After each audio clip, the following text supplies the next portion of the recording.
আজকের এই ভিডিওতে যেগুলা পিপি দেওয়া হচ্ছে এগুলা সবই ঈদ মোবারক স্পেশাল পিপি।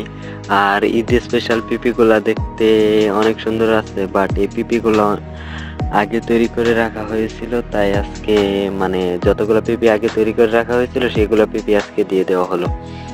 তো আপনারা যারা এই ফ্রেমটা নিতে চান তারা তো অবশ্যই, যারা আমার রেগুলার ভিডিও দেখেন তারা তো জানেন যে কোথা থেকে নিতে হয়। তো যারা এই ফ্রেমটা নিতে চান তারা নিচের ডেসক্রিপশন বক্স থেকে একটা লিঙ্ক দেওয়া থাকবে, সেই ফ্রেম লিঙ্কে গেলেই ডাউনলোড করে নিতে পারবেন।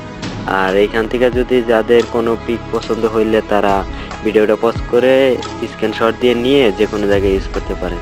আর আজকের এই কালারফুল পিপিগুলা মানে যে কোনো জায়গায় আপনারা ইউজ করতে পারবেন, যে কোনো জায়গায় ইউজ করলে অনেক সুন্দর দেখাবে, তাই যার যেটা ভালো লাগে সে সেই পিপিটা নিতে পারে। আর আমাকে জানাবেন যে আপনাদের কোন ধরনের পিপি প্রয়োজন হয়, আমি সেই ধরনের পিপির ভিডিও দেওয়ার চেষ্টা করব। তো আপনাদের পছন্দের উপরে নির্ভর করে আমার ভিডিও করার ইচ্ছা।